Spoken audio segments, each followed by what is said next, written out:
I watched a video yesterday that inspired some of these thoughts, so first off, I want to give a big shout out to Favin. I hope I said that right. They did a really good, insightful video that's almost 30 minutes you should check out that I'll link in the pinned comment and description. Ever since 2019, Call of Duty has been moving in the direction of becoming a platform more than a game. This has been made increasingly more apparent as they created the Call of Duty HQ app. This obfuscates player numbers that are spread out between Warzone, Modern Warfare 2, and Modern Warfare 3.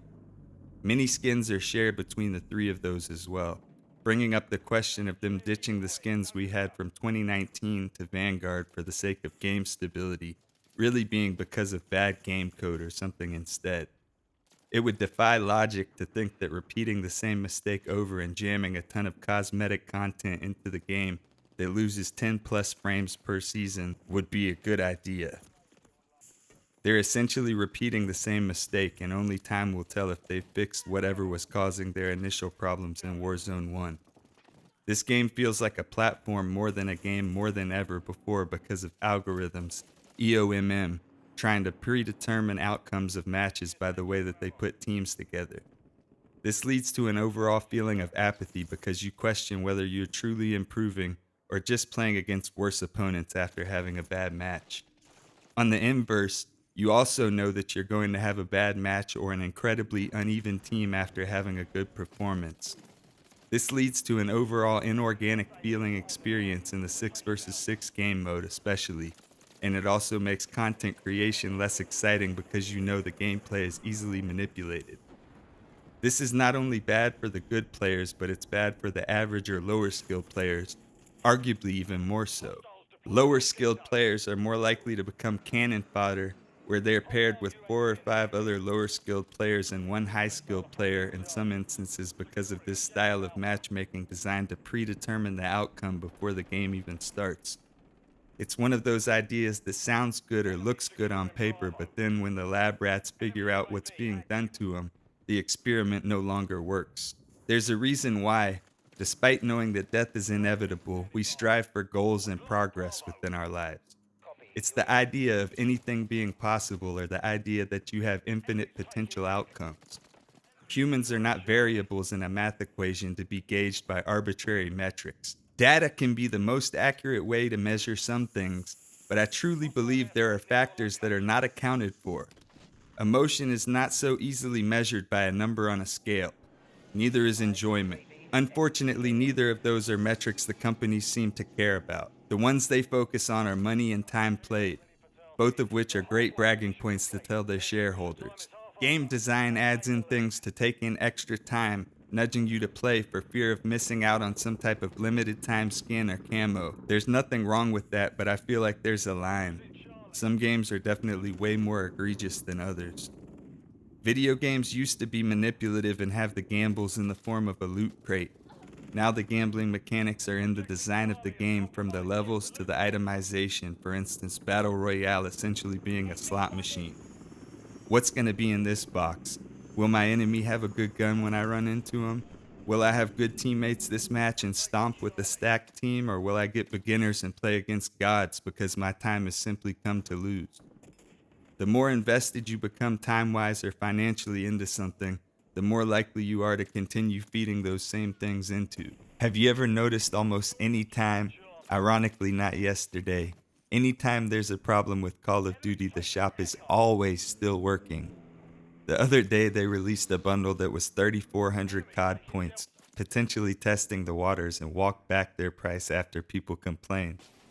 They also refunded 1,000 COD points back to players who bought the bundle, feeding further into their addiction to the in-game store, which purchases are justified for the reasoning of, I spend a lot of time in-game, or it looks really cool and it's only $10 more for the remaining COD points I need to get that. It's all a system. The kill cam's partially to show you the enemy's weapon skin, and they knew that all the way back when the game had loot boxes and the Bal 27 Obsidian Steed. All that other stuff that YouTubers were paying hundreds of dollars to get out of loot crates. Now the excuse is, back then it was pay to win, so it's more fair now. Which is true to some extent, but it doesn't change the facts. The fact that the game has built-in marketing even more than ever with literal ads when you log in. The free events have the bundles advertised within the roadmaps alongside them, a tactic that would definitely work on kids and young people. It's sad to see that there seems to be more effort put into sponsorship and marketing deals than into actual in game content or fixing problems such as cheaters or glitches, like players going under the map, or the fact that audio is just absolutely atrocious in Warzone and Fortune's Keep, especially Fortune's Keep. It's basically RNG audio. The fact of the matter is, Call of Duty at its DNA now is a free to play game. Everything about it just has the imprint. It's literally following the blueprint of Fortnite. They love to combine their free to play metrics with their paid metrics, and the only reason that the game isn't free to play is just greed. They just want to squeeze as much money as they possibly can out of it year after year. It's essentially a live service game now. It's becoming more and more the same each year with less innovation than ever before, and it never releases finished. There's new issues with the game every update, it seems like, and somehow everybody remembers the good old days, as if it wasn't always fucked up. We can't compare amounts of maps and other things too, because look how many recycled maps we get that just don't seem to work well with the new engine. Look how many times we get something removed from the game just to get it given back to us and touted as a new feature. The company makes so much money, yet so many places don't have servers. There's a lot of players that are basically walking packet lost because they live too far from a dedicated server, and that's just unacceptable from this small indie company, I suppose. The funny thing is, it really seems like the small indie companies are the ones these days that are bringing the really good games, like Larian Studios, 11-hour games, like Last Epoch, Baldur's Gate 3. It's not these huge Activisions and EAs that are really bringing all the good stuff anymore. It seems like it's less of a passion project and less of an art and more of a business. It's more of an assembly line. It's just like cars, like how people say they don't make them like they used to. It's the same thing with games. It's the same thing with art. People are worried about AI art and all these other things taking over, and things are going to become less humanized. Kind of like even with music, like things are more quantized now. Everything's more all on the grid, all copy paste. It, everything continues to get more and more simplified as technology evolves and the barrier of entry lowers, the skill gap lowers, and anybody can compete essentially. Of course, companies or people can try to use money to give themselves an unfair advantage, but usually at the end of the day, passion is what's going to prevail. If something's really done from a pure place, I think it's going to show. And when something's really overtly greedy, you can just kind of tell because it's just like it's in the ingredients once you take a bite out of that shit. Once something feels like a toxic relationship or a unreciprocated love, it's like what's the point in investing your time or energy or your emotions into it? By the time you finally get the full game, the next game's coming out.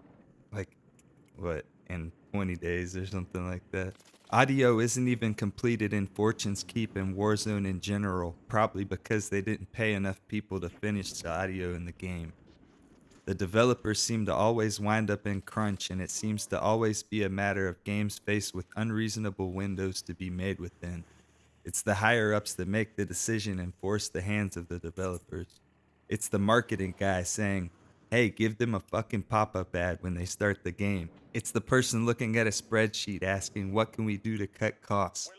The game's trying to be Battlefield, Call of Duty, Fortnite, and whatever the flavor of the month is at the same time. On that same note, they're also spreading themselves too thin and giving too little content in each category that they're creating. The game is the epitome of a live service game, an unfinished product that rolls out over time, even in terms of the bugs and glitches and the problems with it, despite it being a paid product.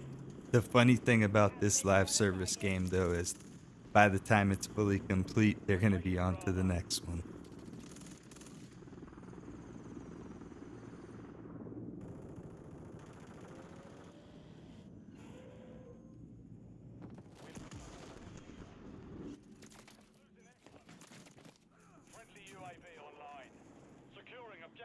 Bravo.